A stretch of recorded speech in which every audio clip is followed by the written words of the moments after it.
Mana yang lebih baik? Transmisi manual atau otomatis? Itu pertanyaan yang cukup menarik. Perdebatan ini sudah terjadi dalam 7 dekade terakhir. Transmisi manual dan otomatis benar-benar teknologi yang berbeda, yang menggunakan konfigurasi dan prinsip yang berbeda. Salah satunya didasarkan pada pasangan gigi sederhana, sementara yang lainnya didasarkan pada seperangkat gigi planetari. Satu menggunakan konverter torsi, sementara yang lain menggunakan kopling. Kami akan melakukan perbandingan yang logis tentang teknologi tersebut dalam video ini. Tapi pertama-tama, mari kita pahami ilmu dasar transmisi. Mesin pembakaran dalam menghasilkan torsi dan tenaga yang berguna hanya selama rentang kecepatan tertentu.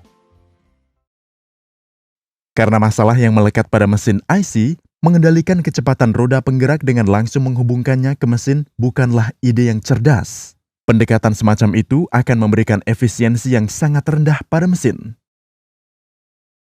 Sebaliknya, kita membutuhkan transmisi di antaranya, sehingga RPM mesin selalu bisa berada dalam kisaran efisiensi maksimum. Transmisi mengatur variasi kecepatan roda penggerak. Pertama, mari kita lihat bagaimana variasi kecepatan dicapai dalam transmisi manual. Transmisi manual adalah kumpulan pasang gigi. Dia memiliki 3 bagian: input, poros perantara, dan output. Input dihubungkan ke poros perantara, sehingga poros perantara selalu berputar pada kecepatan konstan. Poros perantara kemudian dihubungkan ke perangkat output. Anda dapat melihat bahwa roda gigi output akan berubah pada kecepatan yang berbeda, karena rasio roda gigi yang berbeda. Namun, roda gigi output tidak melekat tetap pada poros output, dan Anda bahkan dapat melihat celah antara roda gigi output dan poros.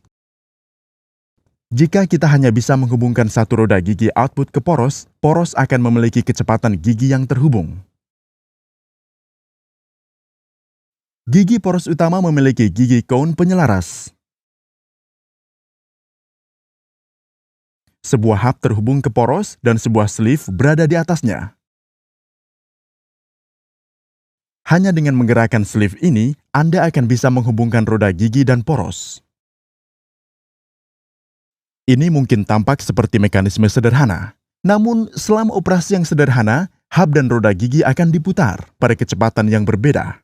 Dan koneksi roda gigi tidak mungkin dilakukan saat mereka melakukannya. Pertama, mari kita buat kecepatannya sama. Untuk ini, kita harus menghentikan aliran tenaga ke transmisi. Penggunaan kopling diperlukan di sini.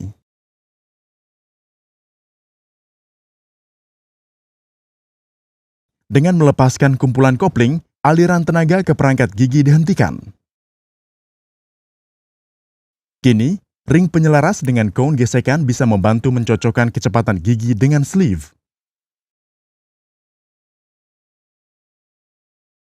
Bila tidak ada aliran tenaga, mendorong cincin penyelaras terhadap gigi akan membantu menyesuaikan kecepatan gigi dengan hub. Sekarang kita bisa memiliki koneksi yang mulus. Setelah sambungan, kopling sudah terpasang.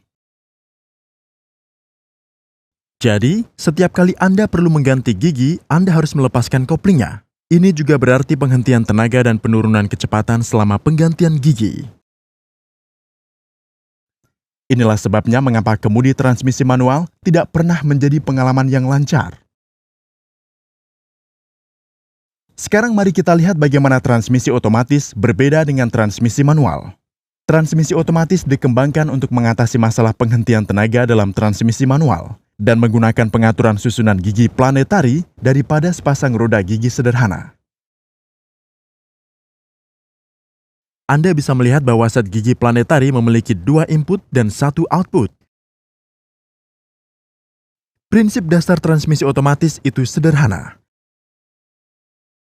Cukup variasikan 2 kecepatan input ini dan Anda akan mendapatkan output kecepatan yang berbeda. Untuk mencapai tujuan ini, mari kita perkenalkan satu set planetari lagi. Output dari set kedua dihubungkan dengan salah satu input dari set pertama. Dengan kata sederhana, pembawa set kedua dan perlengkapan lingkaran dari rangkaian pertama adalah unit tunggal.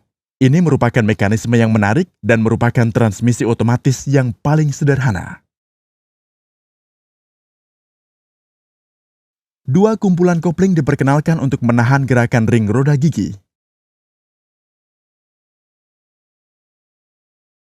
Saat kopling ditekan, roda gigi yang sesuai akan menjadi stasioner dan pembawa akan diputar. Saat kopling pertama ditekan, gigi ring hijau menjadi stasioner dan kita akan mendapatkan gigi pertama.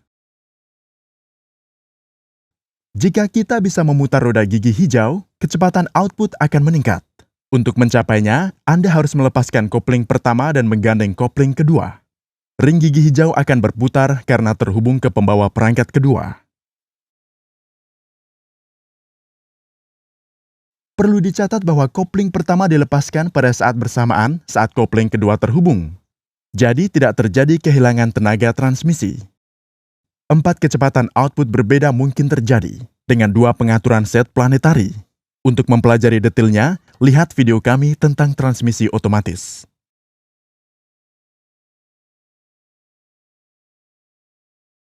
Dengan menggunakan 3 set gigi planetari secara seri, kita akan bisa mencapai 6 kecepatan yang berbeda dan mundur.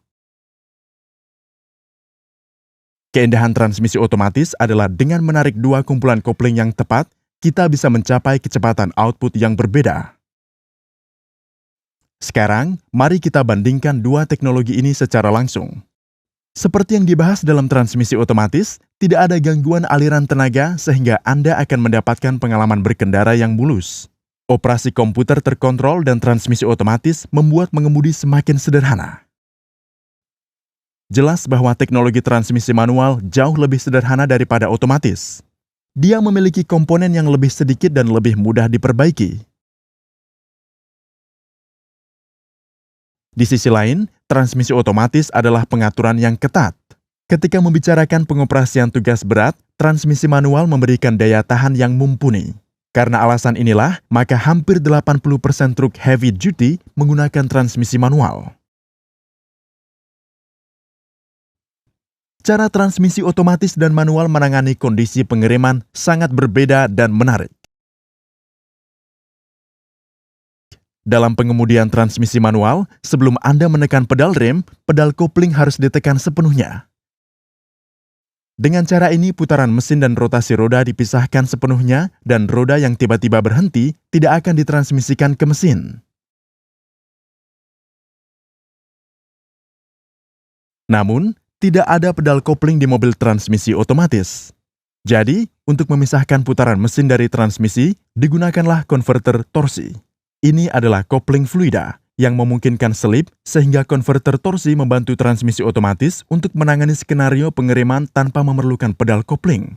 Namun, konverter torsi adalah generator panas yang baik yang pada gilirannya akan mengurangi efisiensi kendaraan. Akibatnya, kendaraan transmisi otomatis cenderung kurang irit bahan bakar dibandingkan kendaraan manual. Namun, konverter torsi modern telah mengatasi masalah ini. Kami berharap pada saat Anda berencana membeli kendaraan roda 4, Anda akan bisa memilih teknologi transmisi yang tepat sesuai kebutuhan Anda. Jangan lewatkan video transmisi DSG kami yang memiliki fitur transmisi otomatis dan manual terbaik. Mohon bantu kami di patreon.com agar kami bisa mengalih suarakan semua video bahasa Inggris kami ke bahasa Indonesia. Terima kasih.